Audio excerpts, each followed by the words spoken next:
On the night of August 20th, 2007, an 8-year-old girl left her family's flat in Wangsa Maju, Kuala Lumpur. She was walking to a nearby night market to buy a hair clip. The market was less than half a kilometer away, a route she had taken many times with her parents. She was expected home within the hour. She never came back. By 3 a.m., her father filed a police report. Nearly 7 hours had passed.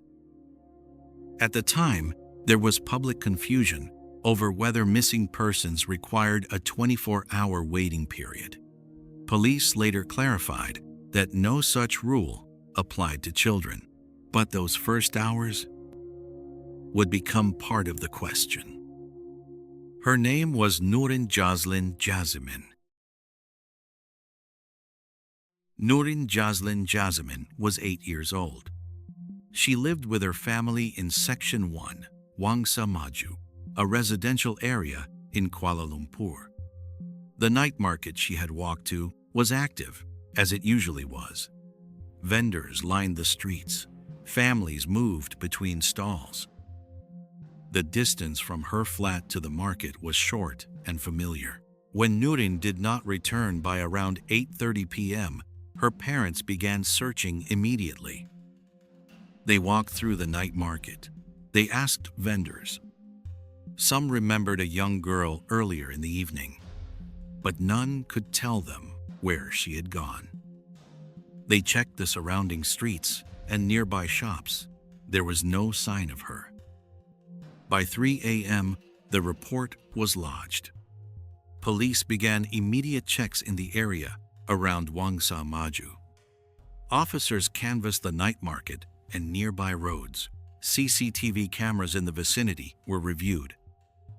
Initially, the case was treated as a missing child investigation. For the first several days, media coverage remained limited. Then, on day 8th, August 28th, the classification changed. Police reclassified the case as kidnapping under Section 363 of the Penal Code. That shift mattered. It signaled that investigators now believed she had been taken, not lost. And it triggered escalation. Around 300 personnel, police, RILA, City Hall officers, and neighborhood watch groups were mobilized across Wangsa Maju, Sentul, Kepong, Jinjiang, and Setapak. House-to-house searches began. Abandoned buildings were checked. Construction sites were inspected. Posters were printed in the thousands. A member of parliament offered a reward. The Women, Family, and Community Development Minister visited the family. The case had become national. Then, a witness came forward. A young girl told police she had seen Nurin being pulled into a white van near the market. She said she heard Nurin saying, "No." CCTV footage from the area showed a white van. The details spread quickly. From that point forward, the white van became central. Multiple white vans were identified and investigated. Owners were questioned. Vehicles were examined, but none could be conclusively linked to Nurin. And once a narrative settles in public consciousness, it shapes the direction of attention. A special task force was formed to coordinate the investigation. Telecommunications data was analyzed. Witnesses were re-interviewed. Roadblocks were set up in surrounding districts. Despite the scale of the effort, investigators still lacked a confirmed lead. The white van theory dominated public discussion, but it remained unproven. On the morning of September 17, 2007, nearly a month later, a gym bag was found outside a shop lot in Petaling Jaya. Inside was the body of a child. Nurin's parents were called. Initial identification proved difficult. The condition of the body made visual confirmation unreliable. DNA testing was conducted using samples from both parents. On September 20, results returned. 99.99% match. The search ended. The investigation changed. The child found inside the sports bag was Nurin Jazlin. For nearly a month, the country had searched for her alive. The confirmation ended that search. She was buried the following day in Setapak. Then, the focus of the investigation shifted to a new question. Who left the bag outside the shop lot? CCTV footage near the shop lot showed something unexpected. At approximately 6 a.m. on September 17, a man was captured arriving on a motorcycle. He was seen placing the sports bag outside the premises before leaving, not a van. A motorcycle. The image quality was poor, facial details were indistinct, and the motorcycle's license plate could not be reliably identified. Police sent the footage to the FBI in the United States for digital enhancement. 2 FBI agents assisted. The footage was processed, enhanced, reviewed again. It remained too blurred. No face. No usable plate number. The strongest visual evidence in the case could not identify a suspect. That footage remains the only verified visual evidence directly connected to the disposal of the body. This development complicated the earlier narrative. For weeks, public attention had centered on a white van. But the strongest confirmed footage now shows a motorcycle leaving the bag. The contradiction raised questions. Was the motorcycle rider the abductor? Was he involved only in disposal? Had more than one vehicle been used? Or had early assumptions redirected attention away from critical evidence? Investigators intensified forensic profiling. DNA samples were extracted from evidence recovered from the sports bag and surrounding materials. Profiles were compared against suspects and available databases. Pressure to produce results was mounting.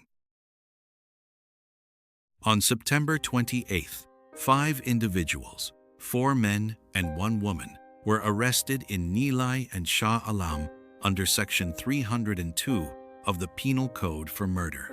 The announcement suggested a breakthrough. Then came a dramatic moment. One of the suspects, a 2-3-year-old Indonesian woman, was believed to have used her mobile phone to send messages related to the case. When arrested, she swallowed a SIM card. Police believed it contained crucial contact records. She collapsed while being transported to court. The SIM card was later retrieved, but forensic testing did not connect her to the murder. For nearly a month, the case had been mired in uncertainty and speculation. Now, there were names. Police confirmed that the suspects were being held for questioning in connection with the homicide. For the first time since her disappearance, the investigation appeared to have direction. It seemed possible that the case might move toward resolution. Public reaction shifted almost immediately. There was cautious relief. News outlets reported that investigators were confident enough to make arrests under a murder charge. Commentary suggested that the case might finally be nearing resolution. But forensic confirmation remained critical. DNA comparisons were conducted against the detained suspects. None matched. The forensic evidence recovered from the bag. Within days, all were released without charge. The breakthrough dissolved. 2 of the men later filed a civil suit for wrongful detention. In 2010, the court awarded them damages, ruling that 1 arrest had been made without reasonable grounds. The investigation had not only stalled, It had generated legal consequences. After the suspect's release, scrutiny intensified.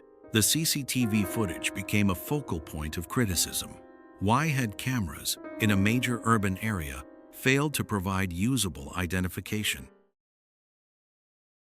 The FBI enhancement failed. Further attempts to improve the footage also failed. Public frustration intensified.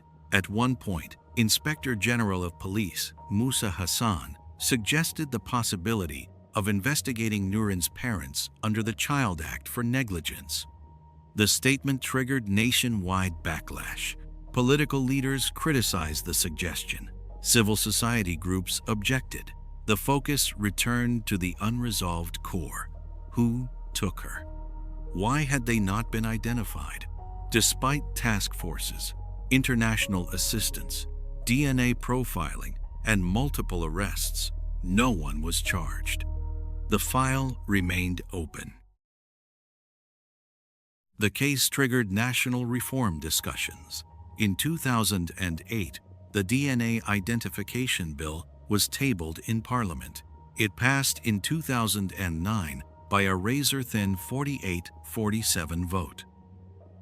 The Forensic DNA Databank Malaysia was established. A missing child alert proposal, drafted by Nurin's uncle, evolved into the NUR Alert system, officially launched in 2011. A child sex offender registry was debated for years before partial implementation. The case reshaped the procedure, but it did not resolve the crime. The sequence unfolded within just over a month. A child left home. A nationwide search followed. A body was discovered. Arrests were made. Arrests were reversed. Footage was enhanced. Enhancement failed. Laws were changed. Systems were built. But the person seen placing the sports bag outside that shop lot has never been identified. The white van theory was never conclusively proven. No suspect was charged. DNA evidence did not lead to a conviction. Nearly 2 decades later, the technology is stronger. The database is larger. The question remains: who abducted Nurin Jazlin Jazimin on the night of August 20th, 2007? And why has that person never been found? The case remains one of Malaysia's most significant unresolved crimes, not because of speculation, but the evidence still does not connect.